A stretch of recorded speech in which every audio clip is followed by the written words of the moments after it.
Victoria sobre la oscuridad. Capítulo 5. ¿Cómo ser la persona espiritual que desea ser? A principios del siglo XX, un asilo en las afueras de Boston albergaba a individuos gravemente retardados y perturbados. Uno de los pacientes era una niña que la llamaban simplemente Anita. No se daba con nadie en el asilo. El personal trató todos los medios posibles para ayudarla, pero sin éxito. Finalmente fue encerrada en una celda en el sótano y fue desechada como incurable. En el asilo trabajaba una cristiana que creía que una criatura de Dios necesita amor, preocupación y cuidado. Entonces decidió dedicar el tiempo del almuerzo para estar con Anita, leerle y oraba a Dios para que la aliviara de la prisión del silencio. Todos los días esta cristiana llegaba a la puerta de Anita y leía, pero la pequeña nada respondía. Pasaron meses. La mujer trataba de hablar con Anita, pero era como hablarle a un cuarto vacío. Le llevaba algunas golosinas, pero no recibía nada a cambio. Un día faltaba una galleta del plato que la amable mujer recibió de vuelta de la celda de Anita. Animada, la mujer continuó su lectura y oración por ella. Con el tiempo, la pequeña comenzó a responder a través de los barrotes de su celda. Pronto la cristiana convenció al doctor que Anita necesitaba una segunda oportunidad para su tratamiento. La sacaron del sótano y se continuó el trabajo con ella. 2 años después se le dijo que Anita podía dejar el asilo y llevar una vida normal. Sin embargo, ella prefirió no salir. Estaba muy agradecida por el amor y la atención que recibió de la cristiana, que decidió quedarse y dar amor a otros como ella había sido amada. Anita permaneció en la institución para trabajar con otros pacientes que sufrían como ella había sufrido. Casi medio siglo más tarde, la reina de Inglaterra celebró una ceremonia especial para honrar a una de las mujeres más inspiradoras de los Estados Unidos, a Helen Keller. Cuando se le preguntó a qué atribuía su éxito al vencer su ceguera y sordera, Helen Keller respondió: si no hubiera sido por Anna Sullivan, hoy yo no estaría aquí. Anna Sullivan, que amó tenazmente y creyó en una niña incorregible, ciega y sorda llamada Helen Keller, era Anita. Debido a una generosa cristiana que en la mazmorra del asilo para enfermos mentales creyó que una niña incurable necesitaba el amor de Dios, el mundo recibió el maravilloso don de Helen Keller. ¿Qué se necesita para ser ese tipo de cristiano? ¿Qué se necesita para que pasemos la barrera de nuestro egoísmo inconsecuente, nuestros deseos carnales, para prestar un servicio de amor a Dios y al prójimo? ¿En qué consistió la esencia de la madurez cristiana que motivó a la benefactora de Anna Sullivan para un ministerio tan significativo? Primero, se necesita una firme comprensión de lo que eres en Cristo. No puedes llegar a ser como Jesús a menos que seas su retoño. Tienes que ser injertado en la vid, porque sin Cristo nada puedes hacer. Segundo, debes crucificar la carne enseñada largo tiempo por el pecado y andar en conformidad con lo que eres en Cristo, y ser transformado conforme a la renovación de tu entendimiento. Tercero, se requiere la gracia de Dios, porque el pecado no se enseñoreará de vosotros, pues no estáis bajo la ley, sino bajo la gracia. No podemos tener una vida justa mediante el esfuerzo humano sobre la base de normas externas. Bajo el pacto de gracia, vivimos por la fe consecuentes con lo que Dios dice es verdad en el poder del Espíritu. Para vivir bajo la gracia necesitamos aprender a andar por el Espíritu. ¿Cómo andar en el Espíritu? Sí. Si respondiera a esa pregunta ofreciendo 3 pasos y una fórmula, volvería a ponerte bajo la ley. El Espíritu Santo es una persona con quien nos relacionamos como nuestro guía divino, y no un aquello que puede ponerse en una caja y cuantificarse. Hablamos de andar con Dios, lo que es una relación de padre a hijo.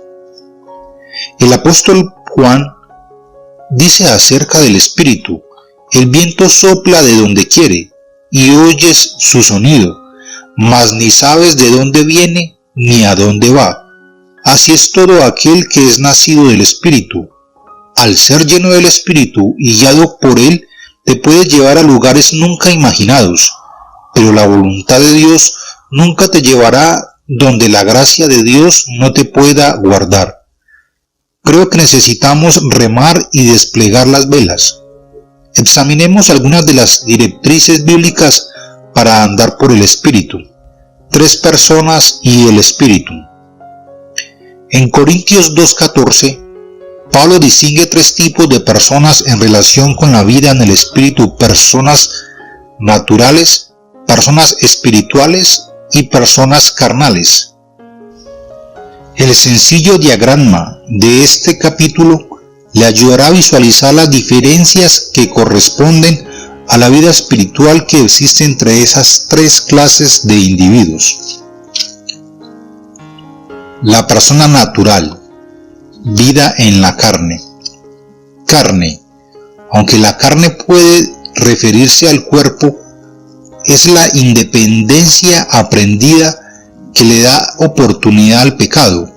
El hombre natural que intenta encontrar propósito y significado en la vida independiente de Dios va a luchar con la inferioridad, inseguridad, insuficiencia, culpabilidad, preocupación y dudas. Mente, pensamiento obsesivos, fantasías. Voluntad, caminar según la carne, inmoralidad, impureza, sensualidad, idolatría, hechicería, enemistades, contiendas, explosiones de ira, celos, disputas, disensiones, facciones, envidias, borracheras y parrandas. Cuerpo, tensiones, jaquecas, estómago nervioso, urticaria, salpullido en el cutis, alergias, asma, algunos tipos de artritis, colon espástico, palpitaciones cardíacas, males respiratorios y demás. Emociones, amargura, ansiedad, depresión. Espíritu, el espíritu del hombre está muerto a Dios, Efesios 2:1. Así que el hombre natural no puede cumplir el propósito para el cual fue creado. Sin la vida de Dios, el pecado es inevitable. Contiene una descripción concisa de la persona natural que Pablo identifica en 1 Corintios. Esta persona está espiritualmente muerta, separada de Dios. Al vivir completamente independiente de Dios, la persona natural peca como cosa corriente. El hombre natural tiene un alma con la que puede pensar, sentir y escoger. Sin embargo, como muestran las flechas del diagrama, su mente y subsecuentemente sus emociones y su voluntad son dirigidas por su carne, la cual actúa completamente separada de Dios que le creó. El hombre natural puede pensar que puede elegir libremente su conducta. Sin embargo, dado que vive en la carne, invariablemente anda según la carne y sus decisiones reflejan las obras de la carne. Puesto que vive en la era del estrés y carece de una base espiritual para enfrentar la vida y tomar decisiones positivas, la persona natural puede caer víctima de una o más de las dolencias físicas que aparecen en el diagrama. Los médicos nos dicen que el 50% de la población está físicamente enferma por razones psicosomáticas. La paz mental y la serena seguridad de la presencia de Dios en nuestra vida afecta positivamente nuestra salud corporal. El que levantó de los muertos a Cristo Jesús vivificará también vuestros cuerpos mortales por su Espíritu que mora en vosotros. Romanos 8:11. Las acciones, reacciones, hábitos, recuerdos y respuestas de las personas natural las gobierna la carne. Todo lo que no proviene de fe es pecado.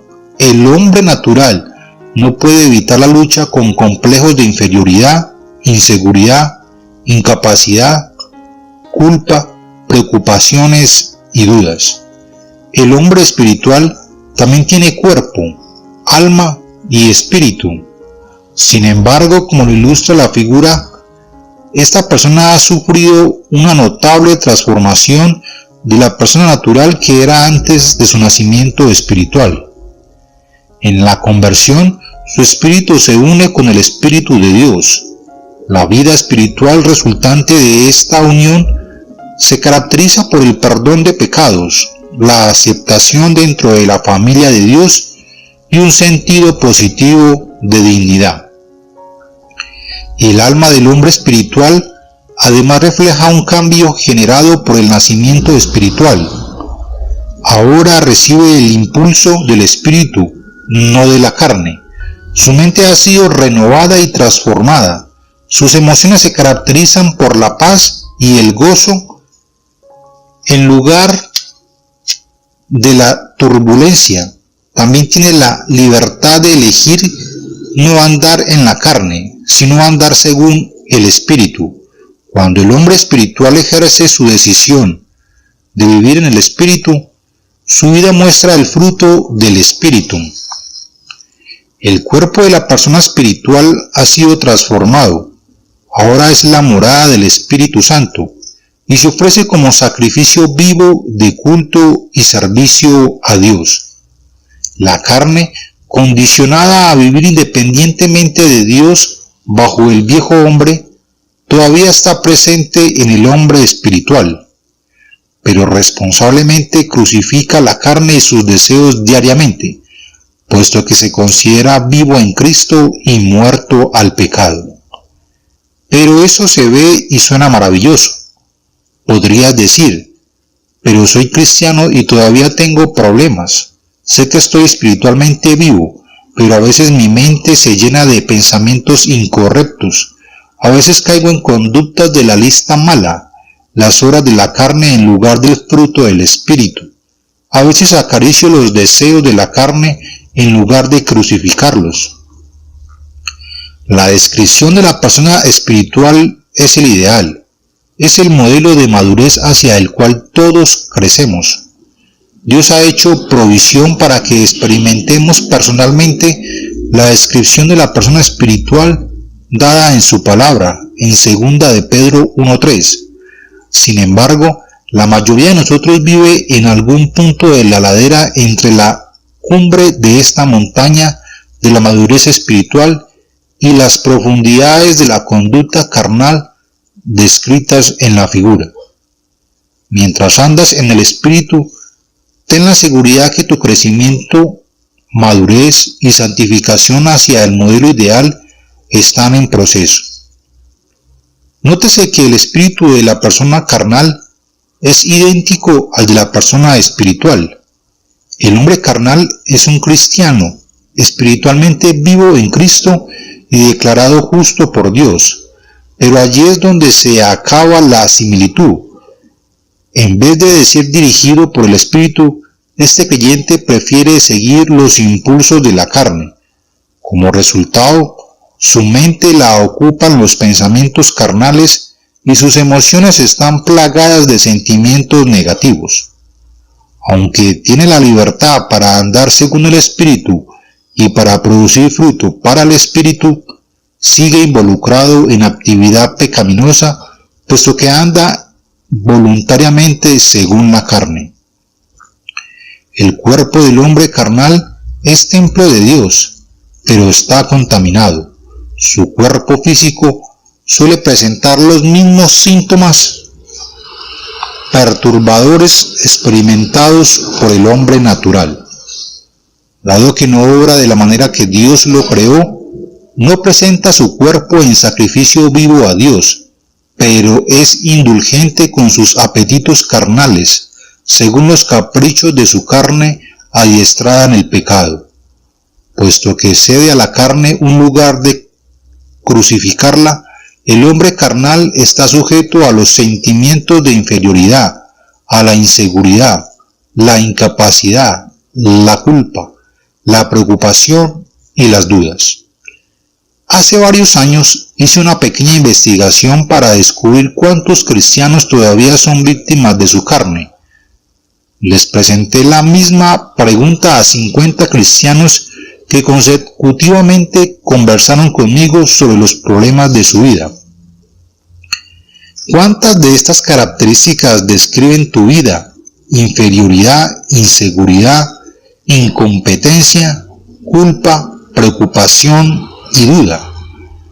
Cada uno de los 50 respondió, las 6. Aquí tenemos 50 hijos de Dios, nacidos de nuevo, que estaban de tal manera empantanados por la carne que lidiaban con los mismos problemas que abruman a los que viven solo en la carne. Si te planteo la misma pregunta, ¿cómo responderías? Con mi experiencia como consejero, imagino que muchos de ustedes reconocerían que algunas o todas estas 6 características lo describirían. Me resulta evidente que un número asombroso de creyentes no sabe vivir por la fe en el poder del Espíritu Santo. ¿Luchas con sentimientos de inferioridad? ¿A quién o a qué eres inferior? Eres hijo de Dios sentado con Cristo en los lugares celestiales. ¿Te sientes inseguro? Tu Dios nunca te dejará ni te abandonará. Incompetente, todo lo puedes en Cristo que te fortalece. Culpable, ninguna condenación hay para los que están en Cristo. Puedes tener paz con Dios y aprender y poner tu ansiedad sobre Cristo. Dudas, Dios da sabiduría a quien la pide. ¿Por qué suele haber una disparidad tan grande entre las dos clases de cristianos, espiritual y carnal? ¿Por qué tantos cristianos viven tan lejos de su potencial en Cristo? ¿Por qué tan pocos de nosotros disfrutan la vida abundante producida que ya hemos heredado? Cada año deberíamos ser capaces de decir, ahora soy más amante, apacible, gozoso, paciente, amable y gentil que lo que era el año pasado. Si no podemos decir honestamente eso, no estamos creciendo. Como todas las cosas que pertenecen a la vida y a la piedad, nos han sido dadas por su divino poder mediante el conocimiento de aquel que nos llamó por su gloria y excelencia. Sin embargo, un sinnúmero de cristianos han estado nacidos de nuevo durante años, aún décadas, pero todavía les falta experimentar una medida significativa de victoria sobre el pecado, la ignorancia, la falta de arrepentimiento y de fe en Dios, y los conflictos no resueltos impiden que la persona crezca. Caminar por el Espíritu es una relación, no una reglamentación. El mundo y la carne no son los únicos enemigos de nuestra santificación. Tenemos un enemigo vivo, personal, Satanás, que trata de acusar, tentar y engañar a los hijos de Dios. Pablo escribe acerca de Satanás.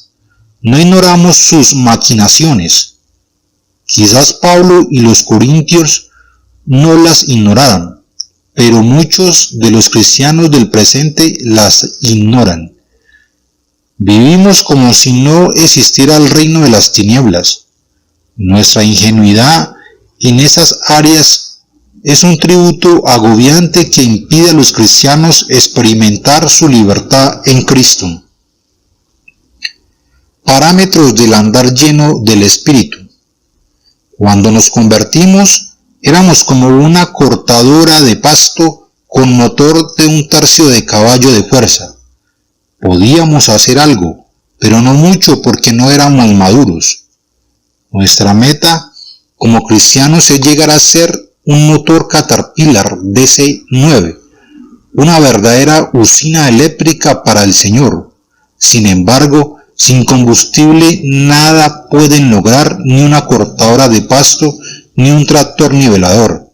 Sin Cristo nosotros nada podemos hacer. No importa cuán maduro seas, no puedes producir si no andas por la fe en el poder del Espíritu Santo.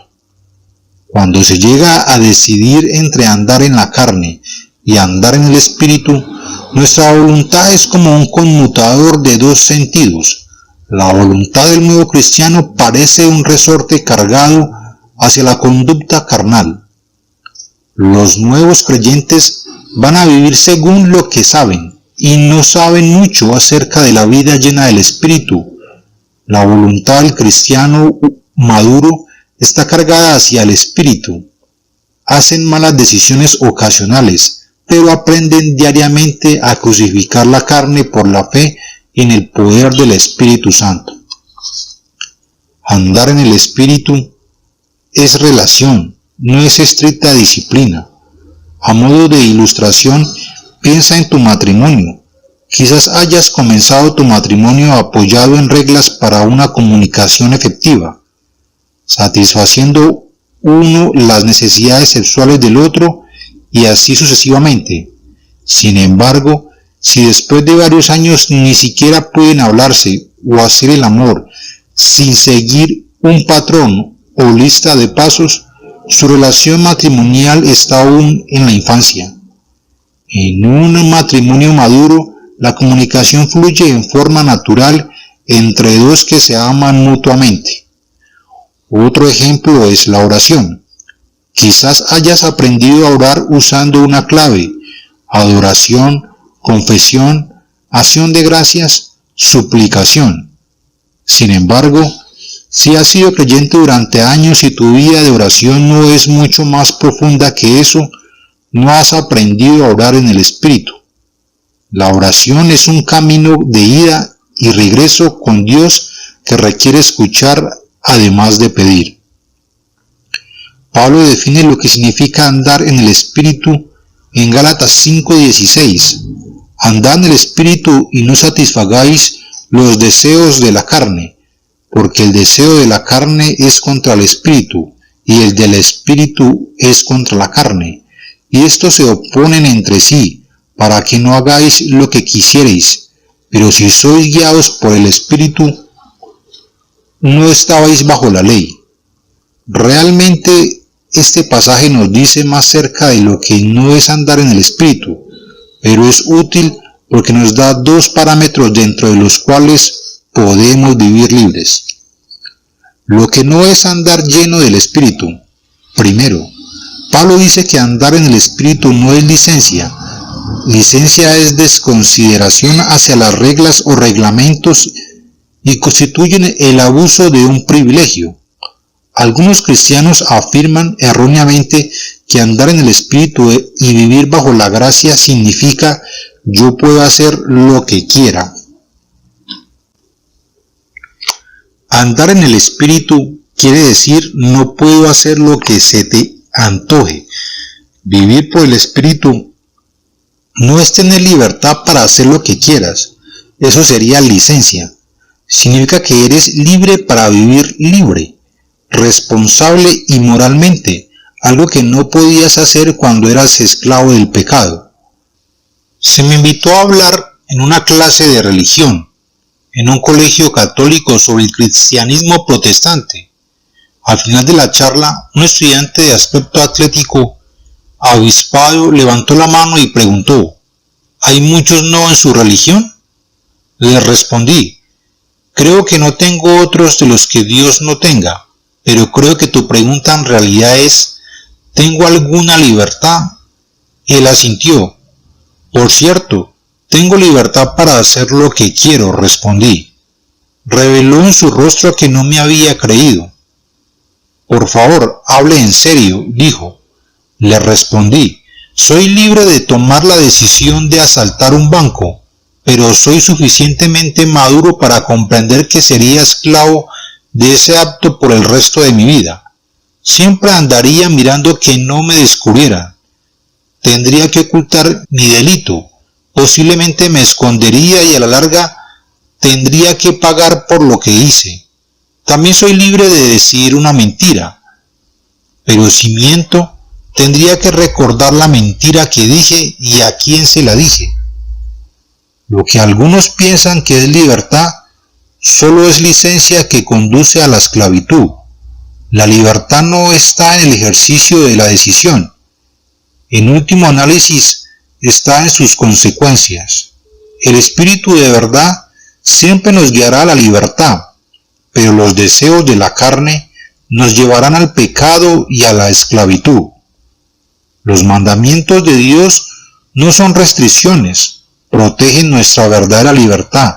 Está en la capacidad de decidir vivir responsablemente de las directrices protectoras que Dios ha establecido para nuestra vida.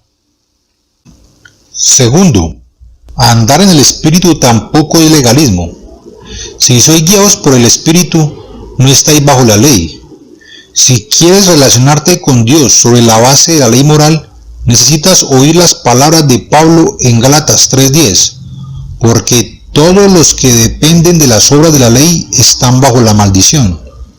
Tú serás una persona guiada o serás un marginado, presa de la culpa. Luego, la ley es contraria a las promesas de Dios. En ninguna manera, porque si la ley dada pudiera vivificar, la justicia sería verdaderamente por la ley. La ley no tiene poder para dar vida. Decir a la gente que lo que hacen está mal no les da vida para dejar de hacerlo. Los cristianos han sido notables en sus esfuerzos por legislar la espiritualidad con noes. El cristiano no bebe, no fuma, no baila, no va al cine, no juega a las cartas, no usa maquillaje y así sucesivamente. Otros pretenden que no son legalistas, pero todo lo que han hecho es pasar de un legalismo negativo al legalismo positivo. Somos siervos de un nuevo pacto, uno de la letra sino del espíritu, porque la letra mata, pero el espíritu vivifica. La ley también tiene la capacidad de estimular el deseo de hacer lo que intenta prohibir. Permíteme ilustrar esto. ¿Qué ocurre cuando le dices a un niño, puedes ir allá, pero no a este otro lado? En el momento que le dices esto, ¿a dónde quiere ir el niño? Allá probablemente no tenía intenciones de ir hasta que le dijiste que no podía ir. Un colegio cristiano publicó una lista de películas que los estudiantes no podían ver. ¿Adivinas cuáles querían ver? Porque el fruto prohibido es el más deseable. Aparentemente esto ocurría también en el huerto del Edén. El cristianismo es una relación, no un ritual ni un código de ética religiosa. No podemos observar los mandamientos por medio del esfuerzo humano viviendo bajo la ley. La ley ha sido nuestro ayo para llevarnos a Cristo a fin de que fuésemos justificados por la fe. En Cristo podemos vivir realmente por la fe, conforme las justas leyes de Dios en el poder del Espíritu Santo. Supongamos que caminas por un camino muy estrecho en las montañas. A la derecha hay un precipicio demasiado escarpado para trepar y demasiado ancho para saltar. En el otro lado del camino hay un rugiente incendio forestal. Adelante hay una iglesia y un león rugiente detrás de ti. ¿Hacia dónde corres? Tu derecha es una opción, te alejas del precipicio. ¿Puedes imaginarte la emoción inicial? Sin embargo, esa decisión trae graves consecuencias como la repentina detención al final. Esa es la naturaleza de la tentación. Si no parece inicialmente buena, nadie sería tentado. Ceder a la tentación trae graves consecuencias. Cuando la gente defiende la libertad sexual, abogan por una licencia que tiene consecuencias mortales para las relaciones significativas y aún para la vida. A la izquierda hay otra opción, pero te podría quemar el legalismo. El acusador no te dará paz cuando trates de vivir bajo la ley. El único camino hacia la libertad está adelante, pero ningún templo ni grupo de personas proveerá un santuario adecuado.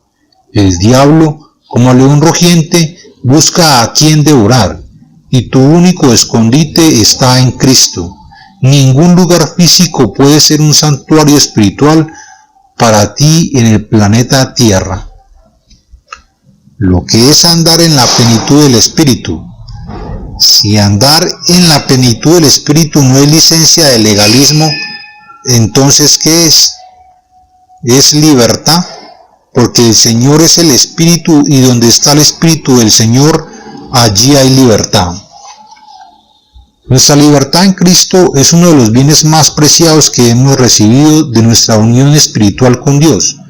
Puesto que el Espíritu del Señor está en ti, eres libre para llegar a ser la persona que quería que fueras al crearte. Ya no estás obligado a andar según la carne como antes de tu conversión. Ni siquiera estás obligado a andar según el Espíritu, pero interiormente estás inclinado en esa dirección. Tienes que decidir entre andar según el Espíritu o andar según la carne. Andar según el Espíritu implica dos cosas. Primero, no es sentarse en el Espíritu. Andar en el Espíritu no consiste en sentarse por ahí esperando en santa piedad que Dios lo haga todo. Segundo, no es correr en el Espíritu. La vida llena del Espíritu no es una ronda sin fin de actividades agotadoras en que tratamos de hacerlo todo por nosotros mismos. El error típico de muchos creyentes es creer que serán más espirituales si se esfuerzan mucho.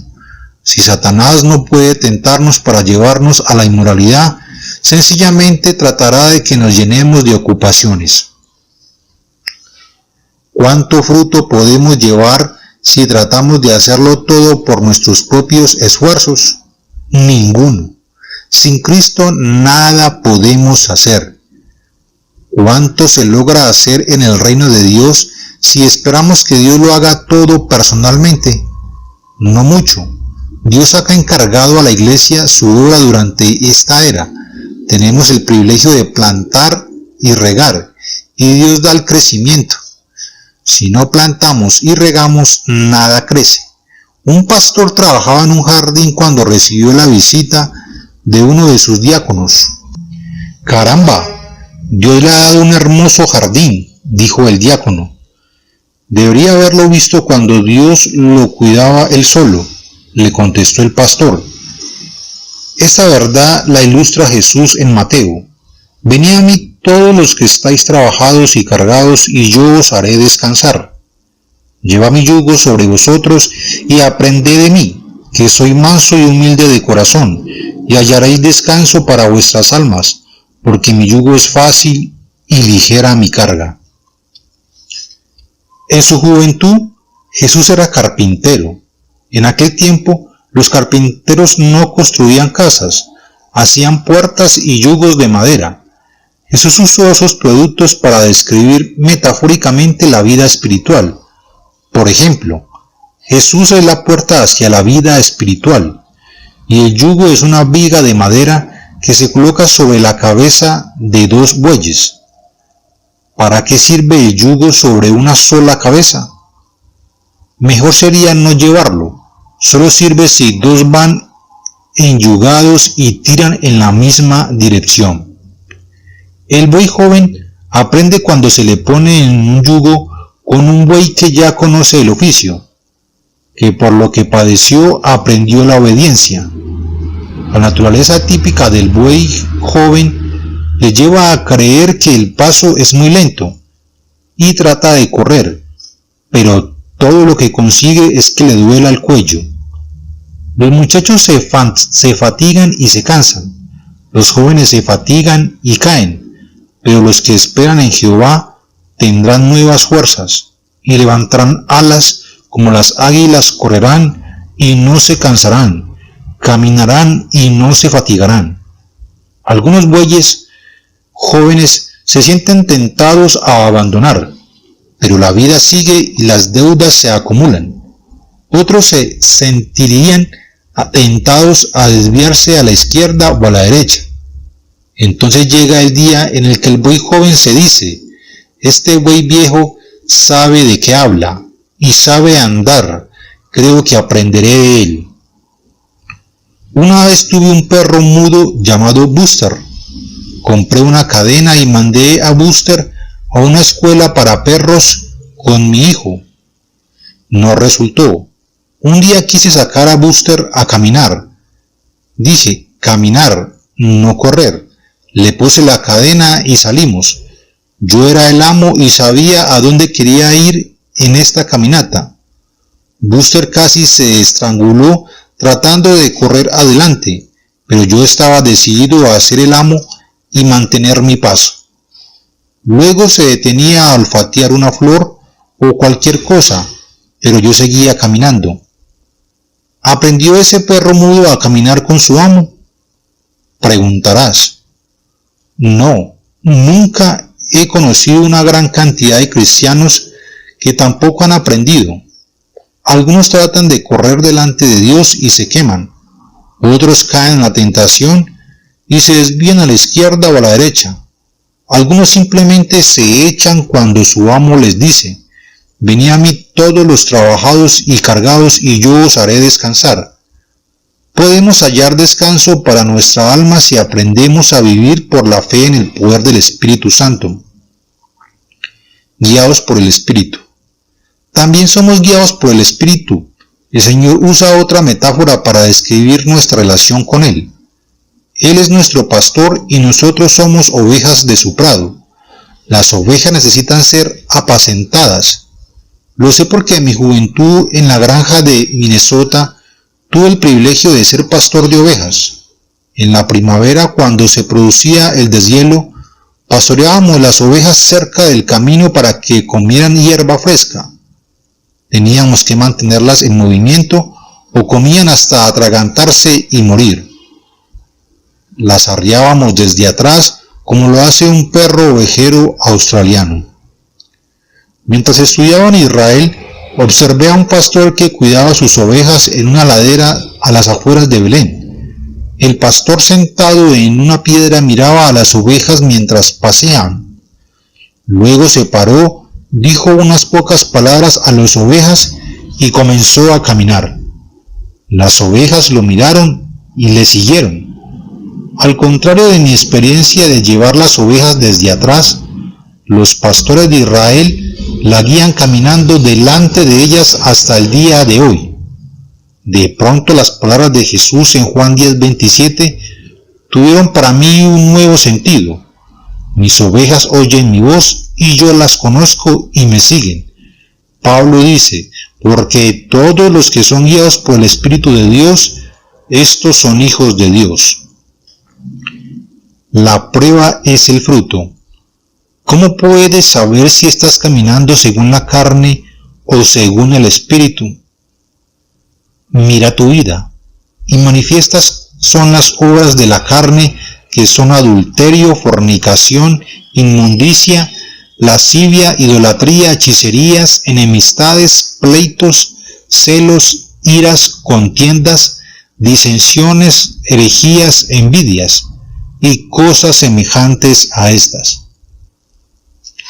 Las obras son actos espiritualmente muertos y no reflejan la vida de Cristo. Si una persona tiene un acceso de ira, vive según el Espíritu, ¿pueden culpar a alguien por su acceso de rabia? No, esa es una obra de su carne. Jesús dice, Lo que del hombre sale, eso contaminaba al hombre. Debemos aprender a tener suficiente conciencia personal para saber cuándo vivimos según la carne y asumir la responsabilidad por nuestras actitudes y acciones. Necesitamos caminar en la luz y aprender a confesar nuestros pecados, lo que significa concordar conscientemente con Dios. Cuando se hace evidente una obra de la carne, reconoce mentalmente eso delante de Dios y pídele que te llene de su Espíritu Santo. Mientras más practiques esa sencilla disciplina, más vivirás según el Espíritu. El fruto del Espíritu es amor, gozo, paz, paciencia, benignidad, bondad, fe, mansedumbre y templanza. Nótese que dice fruto, no frutos del Espíritu. El fruto viene de lo que vive. Es el resultado de estar en Cristo y su expresión fundamental es el amor, que es el carácter de Dios. Hemos conocido y creído el amor que Dios tiene para con nosotros. Dios es amor, y el que permanece en amor permanece en Dios, y Dios en él. Si te gustó el video, deja tu like, puedes disfrutar de más devocionales o echarle un vistazo a los videos con testimonios. Subimos audiolibros, películas y más recursos, todo con el objetivo de que más gente conozca y disfrute la comunicación con Dios. Recuerda suscríbete e invita a tus amigos a ver este canal.